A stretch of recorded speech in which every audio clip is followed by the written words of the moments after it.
কিভাবে আমি আপনাদের আলেমটা বললাম কিভাবে আমি আপনাদের কাছে বোঝানোর আগে জানানোর আগে আল্লাহর কোরআন শরীফ থেকে একটা আয়াত মনে পড়ে যায়।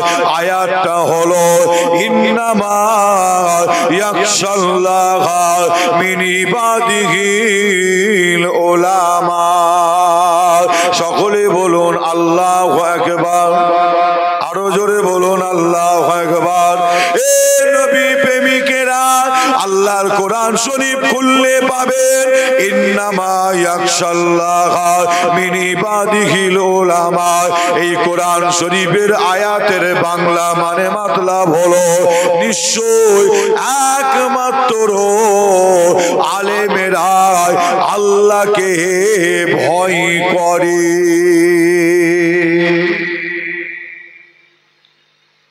আল্লাহকে ভয় করে কারা?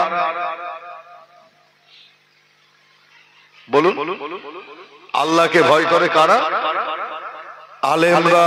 এটা আমি আসেন বিল্লাহ বা আমরা মন গড়া কথা বলছি যে না, কোরআন বলছে ইন্নামা ইয়াখশাল্লাহা মিন ইবাদিহিল উলামা।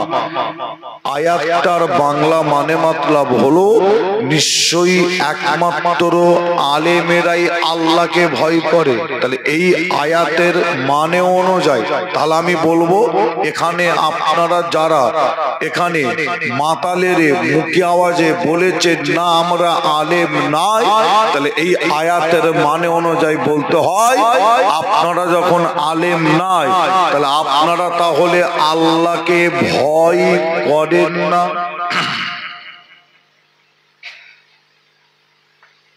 কি ভয় করা হয়? আল্লাহকে ভয় করেন আপনারা? যে ভয় করেন যে আচ্ছা আমি যদি বলি আল্লাহকে ভয় করেন কে কে, হাত তুলে যদি দেখাতে বলি, হাত তুলতে বলিনি, যদি হাত তোলার কথা বলি আল্লাহকে ভয় করেন কে কে হাত তুলে দেখান, এ কথা যদি বলি আপনারা প্রত্যেকে হাত তুলে দেখিয়ে আমাকে বলবেন আল্লাহকে ভয় করি। আপনিও হাত তুলে বলবেন আল্লাহকে ভয় করি, আপনিও হাত তুলে বলবেন আল্লাহকে ভয় করি। এখানে প্রত্যেকেই হাত তুলে বলবেন আল্লাহকে ভয় করি। এখানে এমনও কোন ব্যক্তি আছে যে হাত তুলবে না এবং বলবে আমি আল্লাহকে ভয় করি না? কেউ কি বলবে? এখানে প্রত্যেকেই বলবেন আল্লাহকে ভয় করি। আর এই হাত তোলা আপনাদের যদি হাত তুলতে বলি আপনারা হাত তুলে দেখাবে, আর এই হাত তোলা দেখার পরে আমি আসেম বিল্লাহ সিদ্দিকী যদি বলি এই হাত তোলাটা ঠিক আমার মনে হচ্ছে না, আল্লাহকে ভয় করেন কে কে, উঠে দাঁড়িয়ে যদি প্রমাণ করতে বলি আপনারা উঠে দাঁড়িয়েও প্রমাণ করবেন কি আমি আল্লাহকে ভয় করি। আপনি উঠে দাঁড়িয়ে পড়ে বলবেন আমিও আল্লাহকে ভয় করি, আপনিও বলবেন আমিও আল্লাহকে ভয় করি। কিন্তু আপনাদের বলে যায় মনে রাখবেন মুসলমানের হাত তোলা আর উঠে দাঁড়িয়ে পড়া এটা কিন্তু আমাদের দলিল নয়। মুসলমানের দলিল হলো কোরআন, হাদিস, ইজমা, কিয়াস। তাই কোরআন বলছে আল্লাহকে যদি ভয় করতে হয় নিশ্চয়ই একমাত্র আলেমেরাই আল্লাহকে ভয় করে। আপনারা নিজেরা নিজেকে এখানে আলেম বলতে ভয় পেয়েছেন, মাতালেরে বলেছেন আমরা আলেম নয় যে, কিন্তু আমি আসেম বিল্লাহ আপনাদের আলেম বলতে ভয় করিনি। আপনারা প্রত্যেকেই আলেম, অবশ্যই আপনারাও প্রত্যেকেই আল্লাহকে ভয় করেন। জোরে বলো, জোরে হবে না? তবে আপনারা আলেম হলেন কিভাবে আর আমি আপনাদের আলেম বললাম কিভাবে একটু যদি ক্লিয়ার করে বুঝিয়ে দিয়ে যাই নিশ্চয়ই আপনারা বুঝতে পারবেন, ক্লিয়ার হবে। তাই বোঝানোর আগে আপনাদের কাছে একটু জানতে চাই, আপনারা বলেন মাদ্রাসা বলে একটা জায়গা আছে না নাই? মাদ্রাসা আছে? মাদ্রাসা মাদ্রাসা নাই যে? আচ্ছা মাদ্রাসা আছে আপনারা বলছেন, কিন্তু ওই মাদ্রাসায় শিক্ষা দেওয়া হয় কি? কি শিক্ষা দেওয়া হয়? যে অনেকে আপনারা চুপ করে আছে, তবে আমি বলি বর্তমান সময় ভারতের এবং পশ্চিম বাংলার কিছু মিডিয়া তারা বলছে মাদ্রাসায় নাকি বোমবাদার শিক্ষা দেওয়া হয়, সন্ত্রাসের শিক্ষা দেওয়া হয়, জঙ্গির ট্রেনিং দেওয়া হয়। যে বর্তমান ভারতের এবং পশ্চিম বাংলার কিছু আমেরিকার দালাল মিডিয়া, ইসরায়েলের ইহুদিদের আপনার দালাল কিছু মিডিয়া তারা এই বক্তব্য দেয়, আপনারাও নিশ্চয়ই দেখেছে।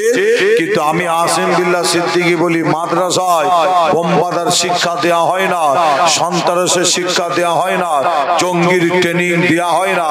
মাদ্রাসায় কোরআন হাদিসের শিক্ষা দেওয়া হয়, ঠিক না ভুল? মাদ্রাসায় যে দ্বীন ইসলামের শিক্ষা দেওয়া হয়, সারা শরিয়াতের শিক্ষা দেওয়া হয়। আর মাদ্রাসায় যারা পড়াশোনা করে, মনে রাখবেন আপনাদের এই গ্রাম থেকে পাড়া থেকে এমনও ছেলে আছে, ধরেন বোঝানোর জন্য বলছি, মাদ্রাসায় পড়াশোনা করছে 10 বছর, 20 বছর, 30 বছর, 40 বছর, যে এই 40টা বছর আপনার গ্রামের একজন ছেলে পড়াশোনা করেছে মাদ্রাসায়, আর এই 40 বছর 30 বছর পড়ার পরে ওই ছেলেটা কোরআন হাদিসের জ্ঞান নিয়েছে, সারা শরিয়াতের জ্ঞান নিয়েছে, দ্বীন ইসলামের জ্ঞান নিয়েছে, একজন আলেম হয়েছে 30টা 40টা বছর পড়ার পরে। আর ওই আলেমকে আপনারা দাওয়াত করে এনে বসিয়েছেন কোথায়? আমি যেখানে এসেছি ঠিক এখানে এনে আপনারা এই জায়গায় এনে তাকে বসিয়েছে। আর ওই আলেম আপনাদের কাছে ওয়াজ নসিহত করতে করতে কোরআনের কথা, হাদিসের কথা, দ্বীনের কথা, সারা শরিয়াতের কথা আপনাদের কাছে তুলে ধরেছে। আর আপনারা যারা এরকম মাহফিলে এসে বসেছে, ওই আলেমদের মুখ থেকে ওই কথাগুলো শুনে আপনি আবার কথাগুলো নিয়ে দিল ও দেমাকে ফেলে যদি আপনি আবার শিক্ষা নিতে পারেন, আপনিও হবেন একজন আলেম। আলেম আলেম জোরে বলুন, জোরে হবে না? আমার মনে হয় আপনাদের ঠিক ক্লিয়ার বোঝাতে পারলাম না, আরেকটু যদি ক্লিয়ার করি। আমি আপনাকে আলেম বললাম কিভাবে, যে নিশ্চয়ই বুঝতে পারবে। মনে রাখবেন আমি বলি আলেম হচ্ছে দু রকম। আমি বলি আলেম হলো দু রকম। একটা আলেম হলো কিতাব দেখে পড়ে মানে করতে পারে, এ হচ্ছে একটা আলেম। আর একটা আলেম হলো কি, আলেমদের মুখ থেকে, বলুন, আলেমদের মুখ থেকে শুনে আলেম। মাদ্রাসাও দুটো, একটা নতুন একটা পুরাতন। নতুন মাদ্রাসা কোনটা আপনাদের বলে যাই, নাম শুনেছেন কলিকাতা আলিয়া, একটা মাদ্রাসা আছে দাদা। এই কলিকাতা আলিয়াটাকে আমি বলি নতুন মাদ্রাসা। ফুরফুরায় একটা মাদ্রাসা আছে, দাদা হুজুর নিজের হাতে ভিত দিয়েছে, ফুরফুরা ফাতিয়া সিনিয়র টাইটেল মাদ্রাসা। আমি বলি ওটা নতুন মাদ্রাসা। আপনাদের এই দেগঙ্গা থানার আশপাশে যত মাদ্রাসা আছে, আমি বলি এই সমস্ত মাদ্রাসাগুলো নতুন মাদ্রাসা। যে আপনাদের প্রশ্ন থাকবে যে ভাইজান তাহলে পুরাতন মাদ্রাসা কোনটা? আলিয়া যদি হয় নতুন, তাহলে পুরাতন মাদ্রাসা কোনটা?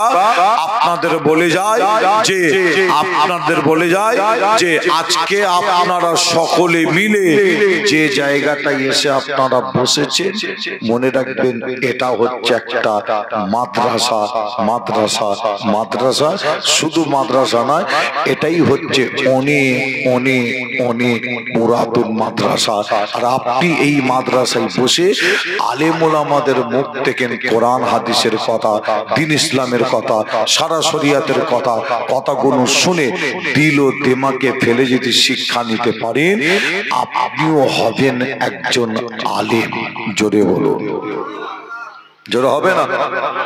তবে আপনাদের একটু বলে যাই, আপনাদের এই দেগঙ্গা থানার একটা নাম শোনা যায়, কি নাম? এই দেগঙ্গা থানার এরিয়ার যুবক ভাইরা নাকি মাশাআল্লাহ বড় বড় আলেম। যুবকদের কথা বলছি, মুরব্বী চাচাদের কথা বলছি না, যুবকদের একটা নাম একটা বাজারে আছে, নাম শোনা যায়। আমার মুরব্বী চাচাদের কথা বলছি না কেন, আমার মুরব্বীদের নিয়ে কিন্তু আমি বেশি চিন্তা করি না, বেশি চিন্তা করি, বেশি ভাবি যুবকদের নিয়ে। মুরব্বী মুরব্বী যারা বয়স্ক, যাদের বয়স হয়ে গেছে, ইনাদের নিয়ে বেশি চিন্তা করি না। তার একটা কারণ আছে, কারণটা আপনাদের বলে যায়। কারণটা হলো কি জানেন? এই মুরব্বী বয়স্ক যারা আছেন, ইনারা জান্নাতে যেতে পারবে না। জান্নাতে যাবে কারা? জওয়ান যুবকেরা যাবে জান্নাতে। একবার জোরে বলুন। জোরে হবে না? এখানে যারা মুরব্বী চাচা আছেন, মোটামুটি যে কজন আছেন, সুবহানাল্লাহ বলেছে বলে আমার মনে হয় না। সুবহানাল্লাহ বলেছে কি সকলে? যে মনে হয় সুবহানাল্লাহ বলে। দাদা পর্দার অন্তরের আড়ালো আমার যে বয়স্ক যে আপনার মহিলাদের মধ্যে অনেক আছে না, আছে অনেকে, তিনারা সুবহানাল্লাহ বলেছে কিনা জানি না। তবে আমি আপনাদের বলে যাই, আপনাদের মনে হবে যে আসিম বিল্লাহ সিদ্দিকী ভাই এটা মনে হয় কিতাবের বাইরে বললো কথাটা, যে না, কিতাবের মধ্যে পাওয়া যায় মুরব্বী বয়স্করা জান্নাতে যাবে না। জান্নাতে যাবে কারা? জওয়ান যুবকেরা। জান্নাতে যাবে না আর কারা? কিতাবের মধ্যে পাওয়া যাচ্ছে যারা কালো দেখতে হবে, কালো ব্যক্তি জান্নাতে যাবে না, ফর্সা ব্যক্তিরা যাবে জান্নাতে। আর একবার জোরে বলুন, আরো জোরে হবে না? যারা কালো আছে তারা সুবহানাল্লাহ দিয়েছে বলে কি মনে হয় যে তারা মনে হয় দেয় রে। আমি যখন এখান থেকে জলসা সেরে নিচে যখন নেমে যাব, মুরব্বী যিনারা আছেন আর যারা কালো দেখতে আছে, আমি জানি আমাকে ধরবে, তাই তো নাকি? জান্নাতে যাব না কিভাবে একটু বুঝিয়ে দিয়ে যেতে হয়। তবে বলে যাই, ধরার কোনো কারণও নাই আর চিন্তার কোনো যে কারণ নাই, যে চিন্তার কোনো বিষয় নাই। কেন আমার আল্লাহ মুরব্বী বয়োজ্যেষ্ঠ চাচাদের জন্য আর কালো ব্যক্তির জন্য আল্লাহ কিতাবের মধ্যে একটা খোঁজ খবরই রেখেছে। খবরটা কি সকলের জানার ইচ্ছা হয়? কি জানতে চান আপনারা? যে মুসলমানের ঘরে ছেলে মেয়েরা, বাড়া তরুণেরা, আয়ামা নওজওয়ান যুবকেরা, পর্দার অন্তরালে মা বোনেরা, এ আমার নবী প্রেমিকেরা, তাই আমি আসিম বিল্লাহ আপনাদের ছোট ভাই, ছোট ছেলে হিসাবে আপনাদের জানিয়ে দিয়ে যায়, আমার আল্লাহ মুরব্বী বয়োজ্যেষ্ঠদের জন্য আল্লাহ একটা খোঁজ খবরই রেখেছে। ওই খবরটা হলো কি জানে? আমার আল্লাহ পাক মুরব্বী বয়োজ্যেষ্ঠ বুড়োদের আল্লাহ জান্নাতে পাঠাবে। আল্লাহ ইনাদের জান্নাতে পাঠাবে, কিন্তু জান্নাতে পাঠানোর আগে আল্লাহ মুরব্বী বয়োজ্যেষ্ঠদের আল্লাহ জওয়ান যুবক করে আল্লাহ দয়ার জান্নাতটা নসিব করে দেবে। আরো জোরে বলুন সুবহানাল্লাহ, আরো একটু জোরে বলুন সুবহানাল্লাহ। এ নওজওয়ানেরা, কিতাবের মধ্যে পাওয়া যায় একটা মুরব্বী অবস্থায় জান্নাতে যেতে পারবে না, একটা বয়স্ক অবস্থায় জান্নাতে যেতে পারবে না, একটা বুড়ো অবস্থায় জান্নাতে যেতে পারবে না। আমার আল্লাহ পাক ইনাদের জান্নাতে পাঠানোর আগে জওয়ান যুবক করে আল্লাহ দয়ার জান্নাতটা নসিব করে দেবে। আরো জোরে বলুন সুবহানাল্লাহ। এ নবী প্রেমিকেরা, যারা কালো আছে, যারা কালো দেখতে আছে, তাদের জন্য আল্লাহ কিতাবের মধ্যে একটা খোঁজ খবরই রেখেছে। ওই খবরটা হলো আল্লাহ কালো ব্যক্তিকে আল্লাহ জান্নাতে পাঠাবে, কিন্তু আল্লাহ কালো অবস্থায় পাঠাবে না। ওই কালো ব্যক্তিকে জান্নাতে পাঠানোর আগে আল্লাহ পাক তিনাকে আল্লাহ ভরসা করে আল্লাহ দয়ার জান্নাতটা নসিব করে দেবে। আরো জোরে বলো সুবহানাল্লাহ। এ নবী প্রেমিকেরা, আয় আমার নবীর উম্মতিরা, তাই আপনাদের বলে দিয়ে যায়, আজ আপনারা এমন একটা কোরআনি প্যান্ডেল ইসলামিক প্যান্ডেলের নিচে এসে বসেছে। হাদিস শরীফের মধ্যে আমার আপনার নবী জানার রিয়াজুল জান্নাত অর্থাৎ বেহেশতের বাগান, এখানে বসলে হাতের গোনা, পায়ের গোনা, মুখের গোনা, চোখের গোনা আল্লাহ এখানে বসার শিলায় আল্লাহ পাক আমার আপনার সাগিরা গোনাকে আল্লাহ এমনি মাফ করে দেয়। আরো জোরে বলো সুবহানাল্লাহ। এ নবী প্রেমিকেরা, দুনিয়ার জান্নাত আমি আসিম বিল্লাহ মনে করি এই দুনিয়ার জান্নাত আপনারা সব জওয়ান যুবক, আমি আসিম বিল্লাহ আপনাদের এই থানার নাম শুনেছি, এই থানার এরিয়ার যুবকেরা নাকি মাশাআল্লাহ বড় বড় আলে বলে ভাইজান একটা গিয়ে প্রশ্ন রাখবে, দেখবেন সঙ্গে সঙ্গে উত্তর পেয়ে যাবে। তাই আপনাদের কাছে আমি একটা প্রশ্ন রেখেই বলি, যা হয় হবে। আপনারা বলুন তো দেখি, যে কোনো একজন পাগল বেরেন ঠিক নাই বেরেন খারাপ, ওই পাগল করেছে কি জানে, সে তার বাড়িতে গিয়ে তার বিবিকে গিয়ে 1 তালাক 2 তালাক 3 তালাক দিয়েছে। আপনারা বলো তালাকটা হবে কিনা?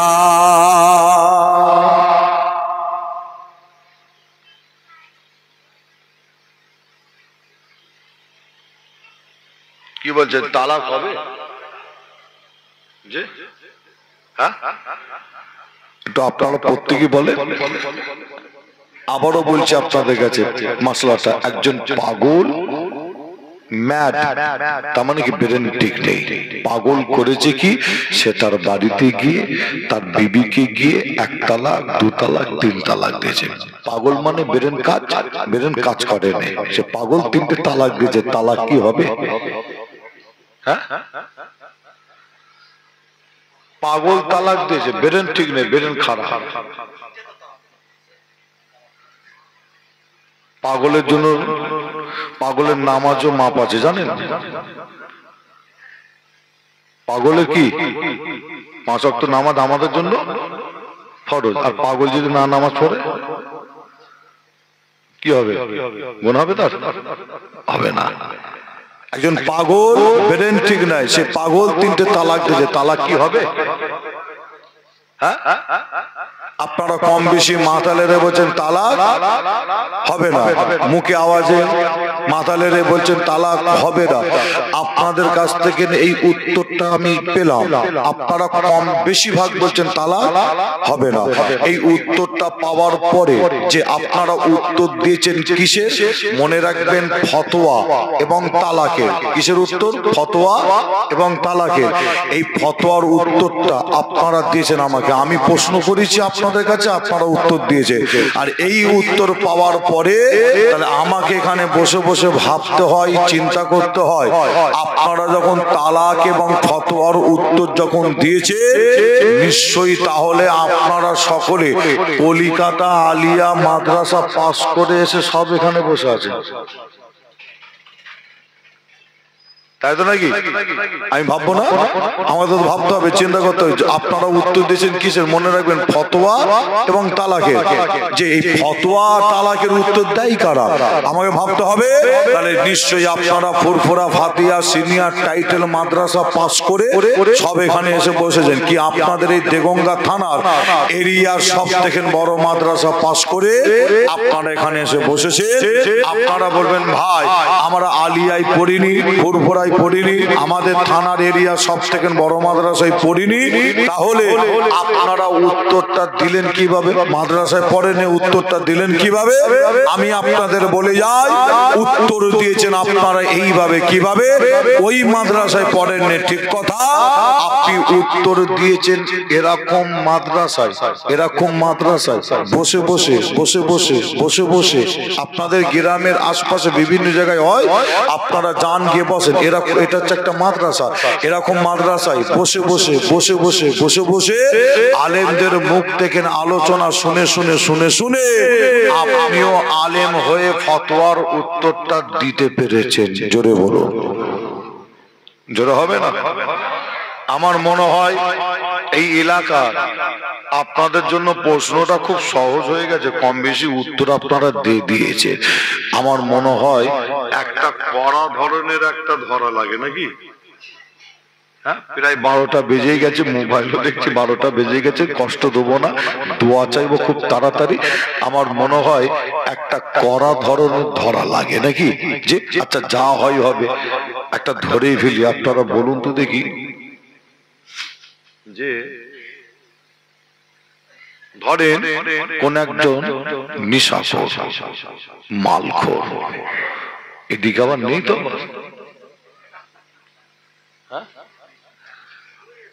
নেই তো এইসব জায়গায়? আমি জানি খুব ভালো জায়গায়, এখানে নেই, এই গ্রামে পাড়ায় নিশাখোর মালখোর নেই, খুব ভালো জায়গা, তাই তো নাকি? হ্যাঁ, তবে একটু বলি, এই আলোচনাটা আমি এক জায়গায় করছিলাম, আমাদের হুগলি জেলা নবাবপুর, নাম শুনেছেন?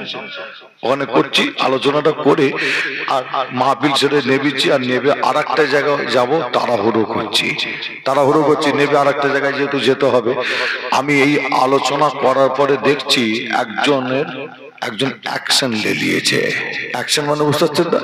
গাড়ির কাছে এসে দেখছি এরকম একটা ইট, একজন হাতে এরকম একটা ইট, বুঝতে পারছেন না? সে তো খেয়েছিল, আর আমি তো এই আলোচনা করেছি, পুরো একদম অ্যাকশন লেগে গেছে, হাতে একটা ইট নিয়ে, আর আমার গাড়িটা আছে আর অনেকটা দূরে দাঁড়িয়ে শুধু এইভাবে এম তুলছে খালি, বুঝতে পারছেন না? হ্যাঁ, এম তুলছে কিন্তু মারছে নেই। আমি চিন্তা করছি মেরে না দেয় লাস্ট বেলায়। কমিটির ছেলেরা গিয়ে আবার তাকে গিয়ে আবার ধরে আবার ইট পিট আবার হাত থেকে ফেলে দিল। হ্যাঁ, যাই হোক, আবার পরের দিনে আবার আমার কাছে খবর হলো ওটাকে নিয়ে আবার একটু অন্যরকম হয়েছে। যাই হোক, কেন হুজুরের গায়ে থেকে কেন ইট তুলতে যাবে, বুঝতে পারছেন না? একটু অন্যরকম হয়েছে। হ্যাঁ, তবে আমি যতটুকু জানি আপনাদের এলাকা আশপাশে সব নাই, খুব ভালো জায়গা, তাই তো নাকি? যে এদিকে নেশা টেশা করে না, খুব ভালো জায়গা। তবে যাই হোক, আমি যে আপনাদের কাছে বলছিলাম, একজন নেশাখোর, মালখোর, নেশা করে সারা পান করে ওই ব্যক্তি করেছে কি, সে তার বাড়িতে গিয়ে তার বিবিকে গিয়ে শরিয়াত অনুযায়ী, শরিয়াত মেনে 1 তালাক, 2 তালাক, 3 তালাক দিয়েছে। বলুন, তালাক হবে?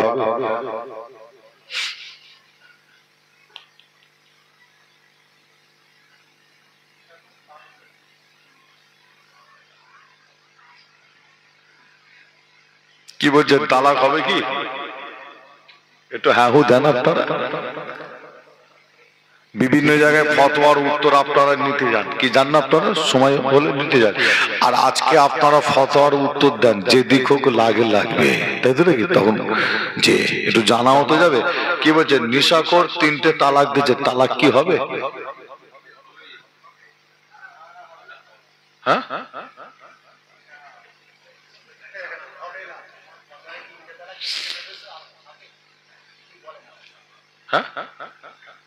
দুরকম দল আছে নাকি? বাকি আর থাকে? হ্যাঁ, বলছে যা দিয়া সব দিয়ে দিয়েছে, বাকি আর থাকে। যাক, এখানে দুরকম উত্তর আপনাদের কাছ থেকে পাচ্ছি। তবে ফতোয়ার উত্তরটা কি হবে আপনাদের কি জানার ইচ্ছা হয়? জানতে চান?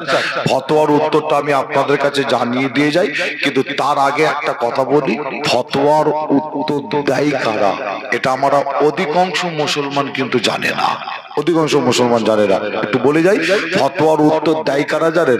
একটা আলেমের কাছে গেছেন আপনি ফতোয়ার উত্তর জানার জন্য, আলেমটা আপনার ফতোয়ার উত্তরটা সঠিক দিয়েছে, কিন্তু মনে রাখবেন গ্যারান্টি হবে না। আবারও একবার বলছি, একটা আলেমের কাছে গেছে আপনি ফতোয়ার উত্তর নিতে, আলেমটা সঠিক উত্তর দিয়েছে, কিন্তু মনে রাখবেন গ্যারান্টি হবে না। যে কেন? ফতোয়ার উত্তর দেয় কারা?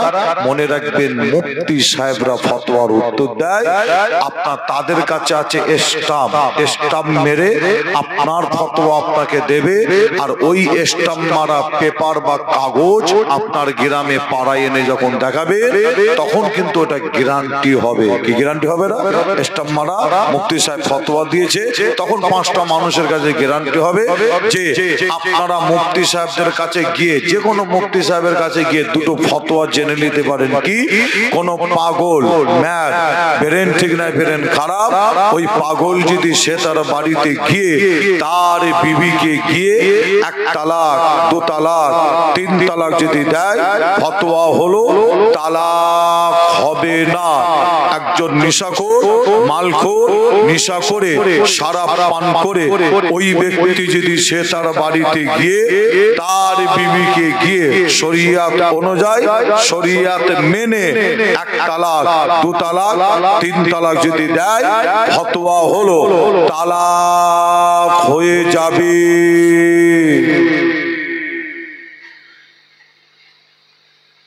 তালাক তালাক কি তালাক হয়ে যাবে। দেখেন ফতোয়া বলছে কি, দেখেন পাগল তালাক দিয়েছে ফতোয়া বলছে তালাক হয় না। কেন? ওর ব্রেন ঠিক নাই, ব্রেন কাজ করে না, পাগল ম্যাড, তার ব্রেন ঠিক নেই, তাই তালাক হবে না। আবার ফতোয়া বলছে নেশা করে তালাক দিয়েছে ফতোয়া বলছে তালাক হয়ে যাবে। এখানে আপনারা অনেকে বলেছে নেশা করে তালাক দিলে তালাক হবে না। অনেকে বলেছে, আমি কি আপনাদের একটু বুঝিয়ে দিয়ে যেতে পারি যে নেশা করে তালাক দিলে তালাকটা হয় কিভাবে? কি আপনারা জানতে চান? যে একটু আপনাদের বুঝিয়ে দিয়ে যাই। তবে আপনাদের কাছে আবার একটা প্রশ্ন রাখবো, সহজ প্রশ্ন, সকলেই আপনারা উত্তর দিতে পারবে, মা বোনেরা উত্তর দিতে পারবে, প্রত্যেকেই উত্তর দিতে পারবে। প্রশ্নটার উত্তর যারাই দেবেন তারাই আবার উত্তর পাবেন কিসে? যে আপনার নেশা করে নেশা অবস্থায় যদি তালাক দেয় তাহলে এই কারণে তালাক হয়, উত্তর পেয়ে যাবে। সহজ প্রশ্ন আপনাদের কাছে রেখে ফেলি, আপনারা বলেন মদ খাওয়া হারাম না হালাল? বলুন বলুন, মদ খাওয়া? মদ খাওয়া হলো হারাম। এই হারাম করেছে কে? আমি আসিম বিল্লাহ, আমরা মদ খাওয়া হারাম করেছি? কে করেছে বলুন? আল্লাহ। কে করেছে? আল্লাহ মদ খাওয়াকে হারাম করেছে। শরিয়াত ইসলাম বলছে মদ খাবে না। অন্য কোন ধর্মের মানুষকে বলছে মদ খাবে না, যে না আমার ইসলাম শরিয়াত অন্য কোন ধর্মের মানুষকে বলছে যে না। কাকে বলছে? এই মুসলমানের ঘরের ছেলে, তোমাদের জন্য মদ খাওয়া হারাম হারাম হারাম হারাম। আপনাকে শরিয়াত নিষেধ করেছে, ইসলাম নিষেধ করেছে, আপনি মুসলমানের ঘরের ছেলে হয়ে জানেন মদ খাওয়া হারাম। আপনি মদ খেয়ে নেশা করে কাজওয়ারি করে যদি 3টে তালাক শরিয়াত মেনে যদি দিয়ে থাকে ফতোয়া হচ্ছে তালাক হয়ে যাবে। আপনি জানেন মদ খাওয়া যাবে না মুসলমানের ঘরের ছেলে হয়ে, তাই তো নাকি? মদ খাওয়ার নিষেধ, মদের ধারে বারে যেতে নিষেধ করেছে। যে আপনি জেনে শুনে খাওয়ার পরে গাজওয়ারি করে যদি শরিয়াত মেনে যদি 3টে তালাক দেন ফতোয়া হচ্ছে তালাক হয়ে যাবে। যে আমার এখানে অনেক শিক্ষিত ভাই, শিক্ষিত চাচা, শিক্ষিত মা বোন আপনারা এসে বসেছেন, আপনাদের কষ্ট দেবো না। একটু আলোচনাটা আগানোর জন্য একটা প্রশ্ন রেখে একটু আগাতে চাই। আপনারা বলুন, মানুষ মানুষের রক্ত খাওয়া হারাম না হালাল? বলেন বলেন, মানুষ মানুষের রক্ত খাওয়া কি? আচ্ছা, প্রশ্ন করলে কি আপনাদের অসুবিধা হচ্ছে কি? আশা করছি অসুবিধা হচ্ছে না, তাই তো নাকি? এতে কি হচ্ছে, একটু জানা যাচ্ছে, তাই তো নাকি? কিছু জানতে পারছে। আমি কানে হাত দিয়ে যদি ঘটনা শুরু থেকে ঘটনা বলে দিতে পারতাম 2-3টে, বাবা সময় শেষ, আসো সালাম করে নি কি যে। তবে আপনাদের কাছে প্রশ্ন করেছি, আপনারা কিছু জানতে পারছে, যে আশা করছি আপনারা অনেক কিছু বুঝতে পারছে। তবে আপনাদের কাছে জানতে চাই যে মানুষ মানুষের রক্ত খাওয়া হারাম না হালাল? আপনারা বলছেন হারাম। আমি আসিম বিল্লাহ সিদ্দিকী বলি রক্ত খাওয়া হচ্ছে হালাল। জোরে বলুন। আরো জোরে হবে না? আরো একটু জোরে বলবেন না? সুবহানাল্লাহ। অনেকে এখানে দেন না দুটো কারণে। একটা কারণ হচ্ছে কি, একটু বলে যাই। একটা কারণ আপনারা বলবেন, আপনার থেকে আরো অনেক বড় ওলামা হযরতের আলোচনা শুনেছি, তিনি বলেছে মানুষ মানুষের রক্ত খাওয়া হারাম, তাই আমি সুবহানাল্লাহ দিই।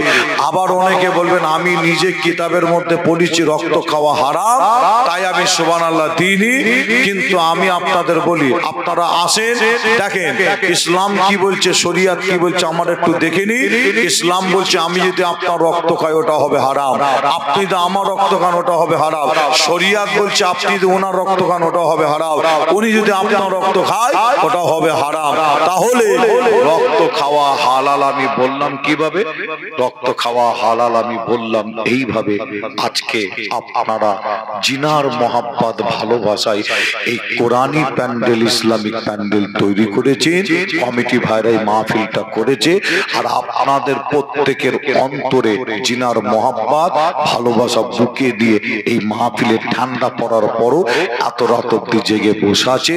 আমি আসিম বিল্লাহ সিদ্দিকী মনে করি তিনি অন্য কেউ নয়, আমার আপনার নবী, নূর নবী জানাবে মোহাম্মদ রসুল্লাহ सल्लल्लाहु अलैहि वसल्लम। नबी ना होता तो कुछ भी ना होता, ना जमीन होता, ना आसमान होता, ना चांद होता, ना सूरज होता, ना काबा होता, ना नमाज होता। मेरे खुदा ने मेरे नबी के लिए सारा जहान को बनाया। হাদিস শরীফ সাক্ষী দেয় সেই নবীর রক্ত মোবারক খাওয়াটা আল্লাহ তিনি হালাল করেছিলেন। জোরে বলুন, আরো জোরে হবে না? মুসলমানের ঘরে ছেলে মেয়েরা, বাড়া তরুণেরা, আয়ামা নওজওয়ান যুবকেরা, পর্দার অন্তরালে মা বোনেরা, এ আমার নবী প্রেমিকেরা, আমি আসিম বিল্লাহ আপনাদের কষ্ট দেব না। আখিরি দোয়া মোনাজাত করব। এই আখিরি দোয়া মোনাজাত করার আগে আপনাদের জানিয়ে দিয়ে যায়, আল্লাহ আমার আপনার নবীর রক্ত মোবারক খাওয়াটা আল্লাহ হালাল করেছিল, এর প্রমাণটা আপনাদের দিয়ে যায়। হাদিস শরীফ খুললে দেখতে পাবে, হাদিস শরীফের মধ্যে পাবে আমার নবীর একজন সাহাবা জিনার নাম হযরতে জুবায়ের। নাম শুনেছেন? আল্লাহ নবীর একজন সাহাবা জিনার নাম ছিল হযরতে জুবায়ের। আমার আপনার নবী একদিন হযরতে জুবায়ের হুজুরকে ডেকেছিল, ও বাবা জুবায়ের একবার আমার দরবার শরীফে আসো। হযরতে জুবায়ের আল্লাহ নবী দরবারে গিয়ে আমার নবীকে সালাম দিয়েছিল। আল্লাহ নবী সালামের জবাব দিয়েছিল। হযরতে জুবায়ের হুজুর ওই সময় আমার আপনার নবীকে বলতে লাগে, ইয়া রাসূলুল্লাহ, ইয়া হাবিবাল্লাহ, হুজুর কি হইছে বলো। আমার আপনার নবী ওই সময় হযরতে জুবায়ের হুজুরের হাতে একটা মাটি সরা আল্লাহ নবী তুলে দিয়েছিল। আল্লাহ নবী হযরতে জুবায়ের হুজুরের হাতে তুলে দিয়ে বলেছিল, ও বাবা জুবায়ের, আমি রাসূলুল্লাহ, আমার রক্ত মোবারক এই মাটি সরার ভেতরে আছে। ও বাবা জুবায়ের, এই রক্ত মোবারকটা তুমি কোন একটি জায়গায় গিয়ে ফেলে দিয়ে আসো। হযরতে জুবায়ের হুজুর আমার আপনার নবী রক্ত মোবারকটা ওই মাটি সরাটা হাতে করে নিয়ে রাস্তা দিয়ে হেঁটে হেঁটে চলে যায়। হযরতে জুবায়ের চিন্তা করে, এই রক্তটা আমি জুবায়ের কি করি, কোথায় রেখে দিয়ে আসে। আল্লাহ নবীর রক্ত। হযরতে জুবায়ের হুজুর চিন্তা করে, এই রক্ত মোবারকটা আমি জুবায়ের পানিতে ফেলে দিয়ে। হযরতে জুবায়ের হুজুর চিন্তা করে, না না না, আল্লাহ নবীর রক্তটা আমি পানিতে ফেলে দিতে পারি না, বেয়াদবি হয়ে যাবে। হযরতে জুবায়ের হুজুর আবার চিন্তা করে, এই রক্ত মোবারকটা আমি জুবায়ের মাটিতে দাফন করে দিয়ে। হযরতে জুবায়ের হুজুর আবার চিন্তা করে, না না, আল্লাহ নবীর রক্ত আমার বেয়াদবি হয়ে যাবে। এ নবী প্রেমিকেরা, হযরতে জুবায়ের হুজুর আমার নবীকে এত মহব্বত, এত ভালোবেসেছিল।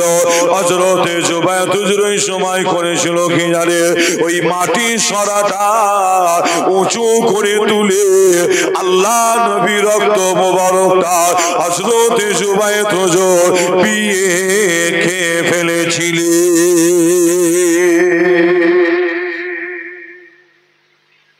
জোরে হবে না সুবহানাল্লাহ? হযরতে জুবায়ের হুজুর আমার আপনার নবীর রক্ত মোবারকটা মাটির সরাটা উঁচু করে তুলে পিয়ে খেয়ে ফেললেন। কোথা রাখবো, কোথায় ফেলে দেবো? আল্লাহ নবী রক্ত বিয়াদবি হয়ে যাবে।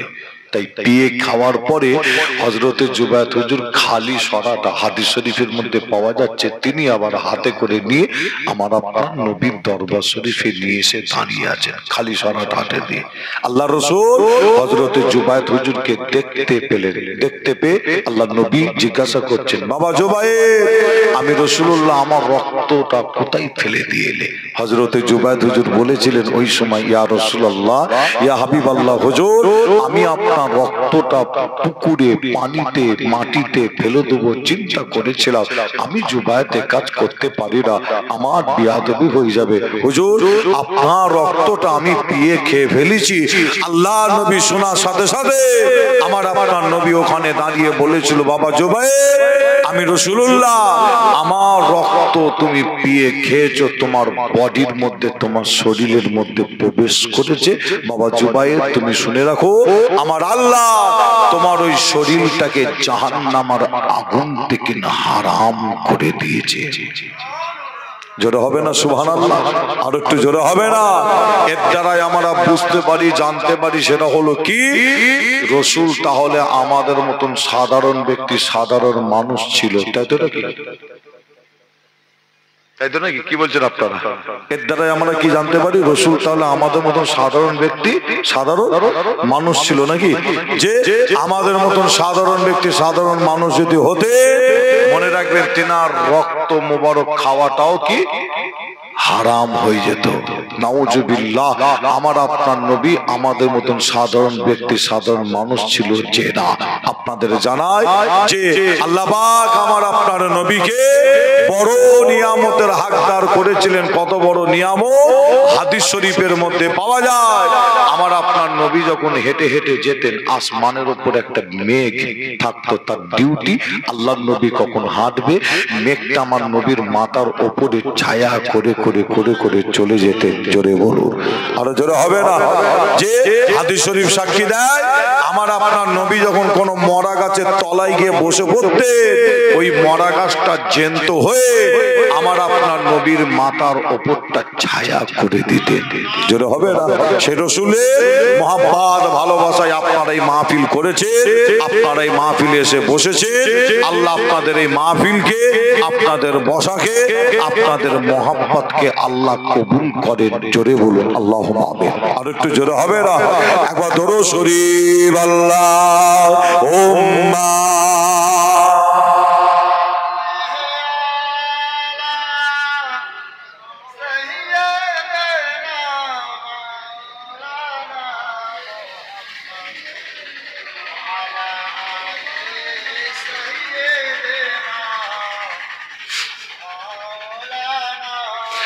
नबी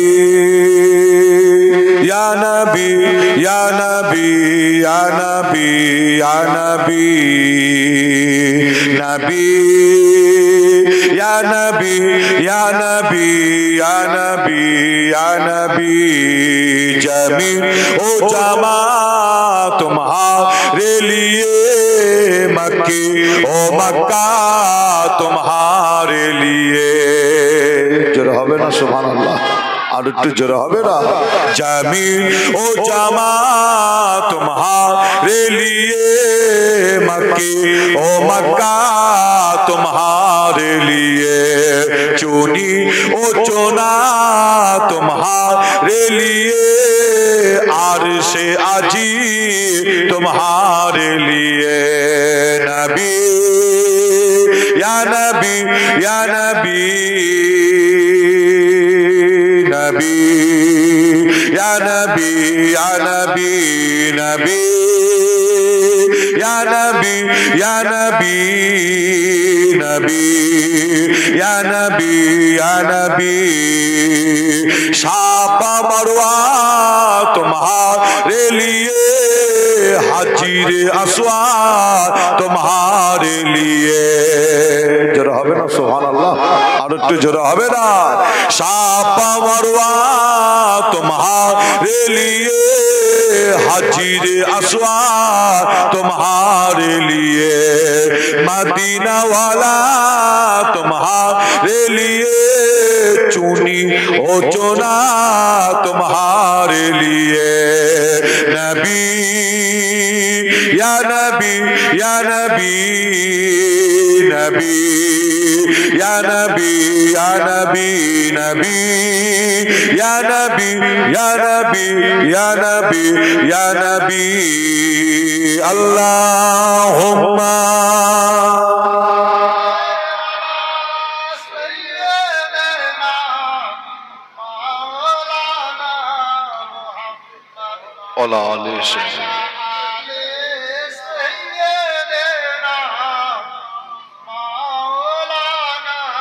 আমার দিনদার ইমানদার নেককার আল্লাহওয়ালা ভাইজানেরা, জওয়ান যুবকেরা, পর্দার অন্তরের আড়ালে অবস্থিত আমার মা ও বোনেরা, আল্লাহ পাক যদি পরে আপনাদের খেদমতে কোনো সময় আনান, ইনশাল্লাহ আলোচনা হবে। আমার জন্য দোয়া চাইবেন, আমি আপনাদের প্রত্যেকের জন্য দোয়া চাই। যে রাত প্রায় 12:30, আসেন আমরা সকলে মিলে আখিরি দোয়া মোনাজাত করার আগে সকলে মিলে নবীর প্রেম, নবীর ভালোবাসা বুকে নিয়ে যে আল্লাহ পাকের সামনে দাঁড়িয়ে আমরা প্রত্যেকেই নবীর প্রেম ভালোবাসা বুকে নিয়ে একটু উঠে দাঁড়িয়ে সালামে নজরানা একটু পৌঁছে দিই। ইয়া নবী সালাম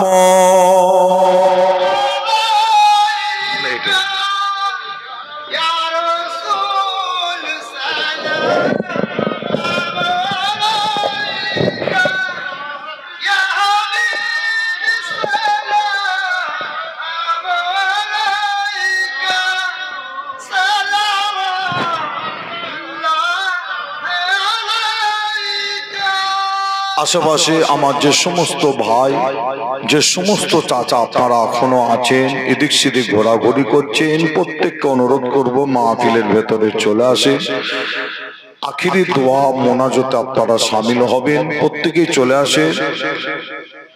আজকের এই মাহফিলটা কমিটি ভাইরা করেছে, আপনারা সকলেই খুশি তো নাকি? মাহফিলটা হওয়াতে খুশি না আপনারা? যে আল্লাহ করে আপনারা খুশি। যদি জানতে চাই কতটা খুশি, আপনারা বলবেন উত্তরে। আমি জানি আপনারা বলবেন আমরা অনেক খুশি, কিন্তু আপনাদের জানাই মাহফিলটা হওয়াতে আমরা যতটা খুশি, আমাদের থেকেও কিন্তু অনেক অনেক বেশি খুশি। কারা? মনে রাখবেন, এখানে আপনারা যারা এসে দাঁড়িয়েছেন, মা বোনেরা এসে দাঁড়িয়েছেন, অনেকের আব্বাজান নাই, অনেকের